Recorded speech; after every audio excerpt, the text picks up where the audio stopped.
긴장된다. 자, 보시면. 자, 일단 정보보조금이 뭔지는 아시죠?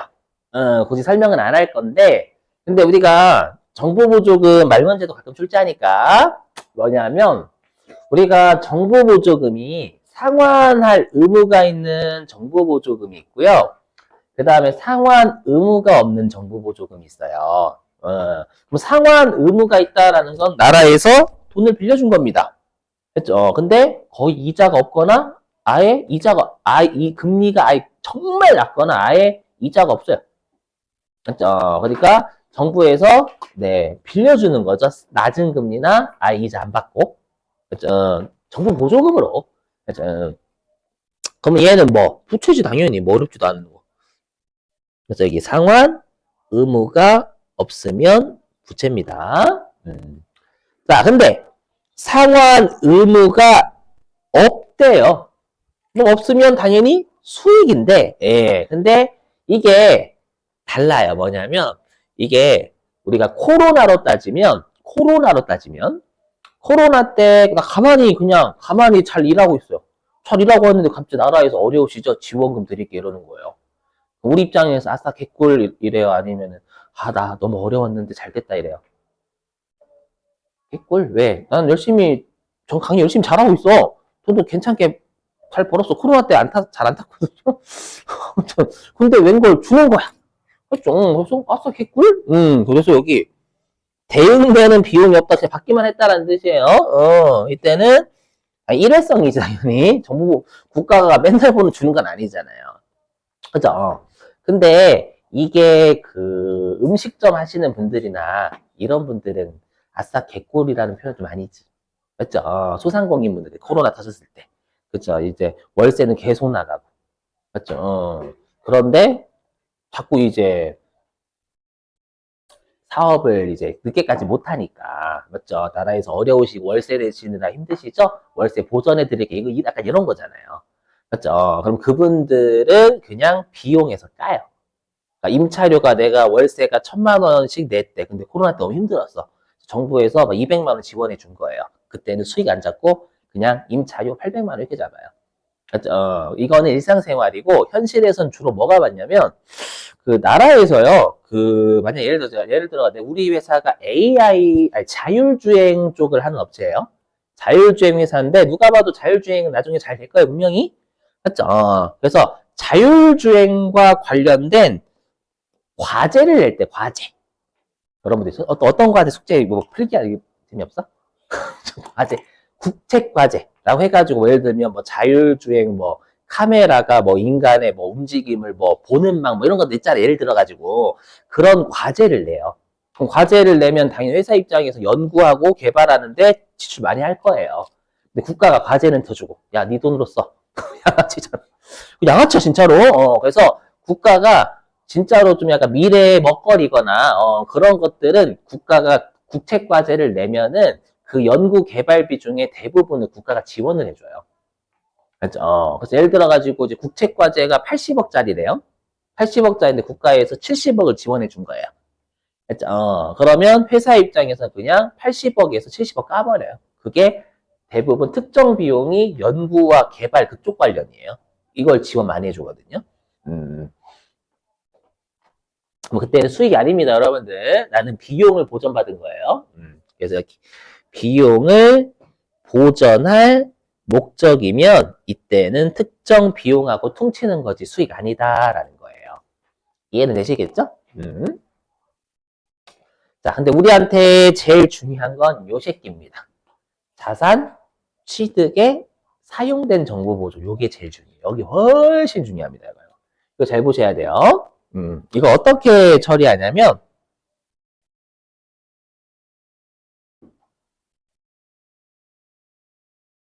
정보 보조 어디 갔냐? 잘렸네. 아이 참. 여기 보이세요? 기계장치 좀 두 개 같이 보게 여기 보시면 기계가 좀 잘렸어요. 보니까 기계장치를 회사가 118억을 주고 산 거예요. 근데 감가상각이 누적돼서 기계장치가 82억 정도가 날라갔어. 그죠? 감누. 여기에 무슨 정부 보조금 5억이 빼고 있잖아요. 이게 국고보조금이에요, 정부보조금. 그러니까 한마디로 이거 이 뜻이에요. 뭐냐면, 감가상각 누계금 무시해주세요, 여러분들. 일단. 그러면 뜻은 뭐냐면, 회사가 기계장치를 118억 주고 샀거든요. 정부보조금 포함해서. 당연히 포함되어 있는 거면 이제 위에 있는 건. 근데, 나라로부터 보조받은 금액이 5억은 있기 때문에 그것을 차감한 나머지 금액이 이 기계를 내 돈을 태워서 산 금액이다라고 느낌을 주는 거예요. 이해 되신? 알죠? 그래서 뭐라고 하냐면 해당 자산의 차감 계정이에요. 해당 자산에 정부보조금이 포함되어 있는데 정부보조금을 뺀 나머지 금액이 이게 내 돈 주고 해당 자산, 지금으로 따지면 기계장치를 산 거다라는 거예요. 오케이? 또 뭐 있나? 있을 건데? 여기도 있죠? 정보보조, 여기도 있잖아요, 여러분들. 현금 및 현금성 자산에. 뭐, 우리 회사가 현금 및 보통예금, 예를 들어 보통예금이라고 가정할게요. 배우셨지만, 우리 재무상태표에 12월 31일 된 보통예금도 그냥 현금 및 현금성 자산으로 통합해버리잖아요, 주주한테. 당좌예금 같은 거 모르니까. 그래서 이게 다 보통예금이라 가정하면, 우리 회사가요, 올해 연도 말에 81억의 보통예금 잔고가 있는데요. 이 중에서 정부로부터 보조받은 게 1억은 있어요. 그래서 이 1억 1천만 원을 차감한 나머지 금액이 제 돈이 들어가 있는 겁니다. 이런 느낌을 알려주는 거예요. 그래서 관련 자산을 차감하는 계정이에요. 아셨죠? 그러면 질문. 국고보조금은 성격이 뭐? 자산의 차감이니까 분계 끊을 때 어디 태생이에요? 대변 태생이에요. 분계끝 외우셔야 돼. 대변 태생이다. 아셨죠? 그래서 핵심은 여기 있죠. 취득하는 시점에서 관련 자산의 차감 계정이다라는 거 외우셔야 돼요. 알죠?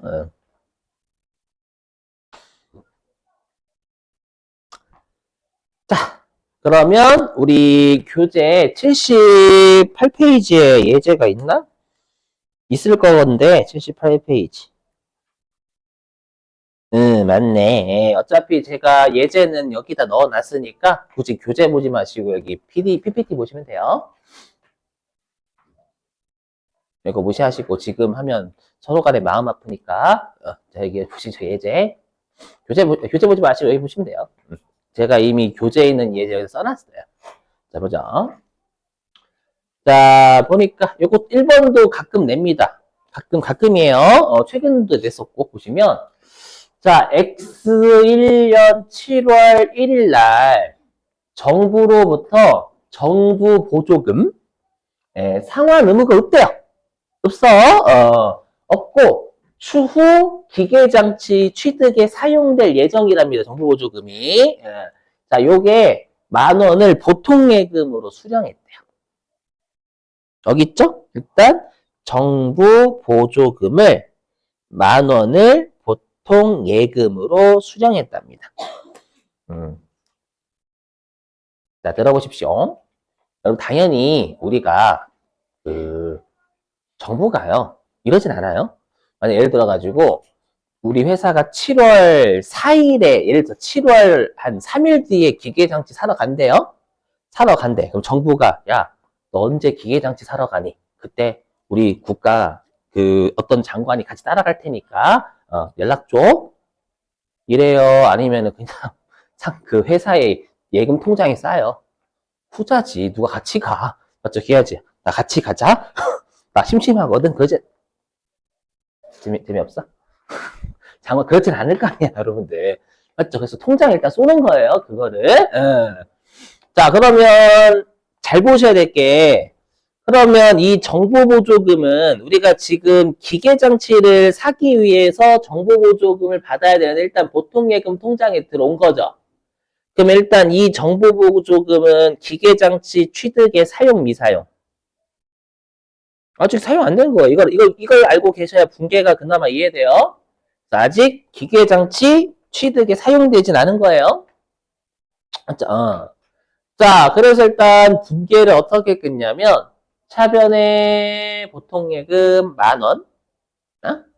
그 다음에 대변의 정보 보조금. 근데 우리 시험은 국고보조금이라고 출제해도 같은 거라고 생각하시면 돼요. 근데 이 정보 보조금은 보통 예금을 차감하는 정보 보조금입니다.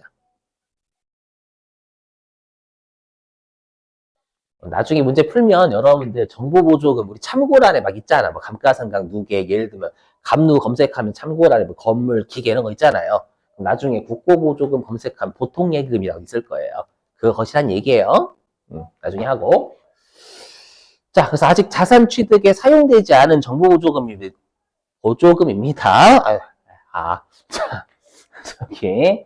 그럼 우리가 7월 1일 재무상태표에는 이렇게 표시가 되는 거예요. 차변에 보통 예금 그냥 정부한테 보조받은 게 10,000원 전부다라고 가정해 볼게요. 보통 예금 10,000원 중에서 정부로부터 보조받은 또는 국고보조금이 10,000원이 차감된 나머지 빵원이죠. 여기 내 돈 있는 거 없잖아요.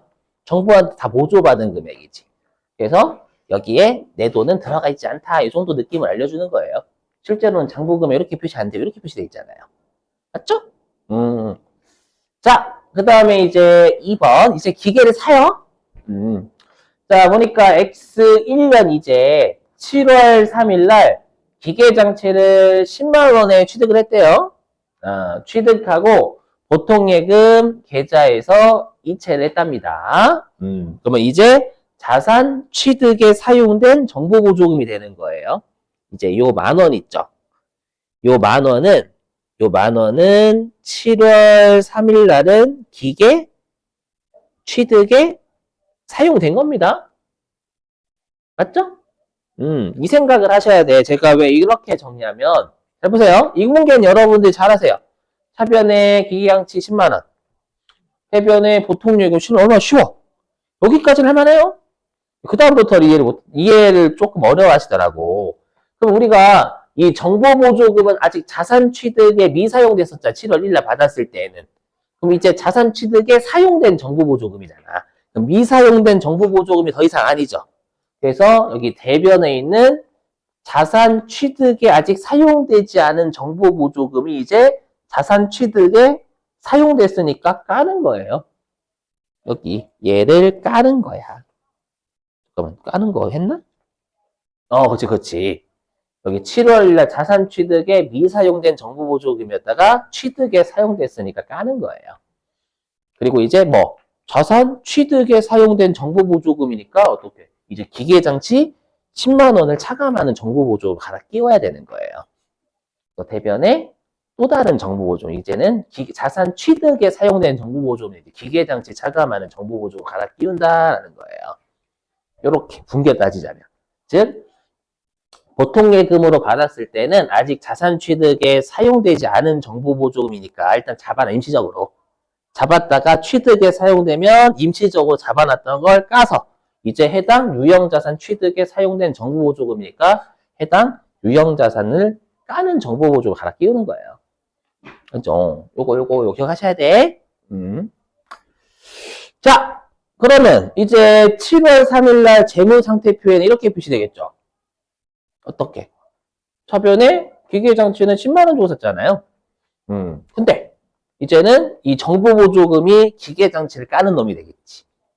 이렇게. 맞죠? 그래서 보통예금 차감하는 정보보조금을 기계장치 취득하는 정보보조금으로 대체하는 거예요. 맞죠? 10,000원. 그럼 이 10만 원 기계장치 취득한 것 중에서 정부한테 보조받은 게 10,000원은 있어서요. 9만 원만 제 돈 주고 산 거예요. 이런 느낌 주는 거예요. 되셨어요? 이렇게. 여기까지 할만하죠? 여기까지 할만하다라는 그 다음부터 문제예요. 진짜. 여기 감가상각이 제일 짜증나요. 자, 조심스럽게 해볼게요. 여기 멘탈 나갈 수도 있는 동네다. 두 가지 방식.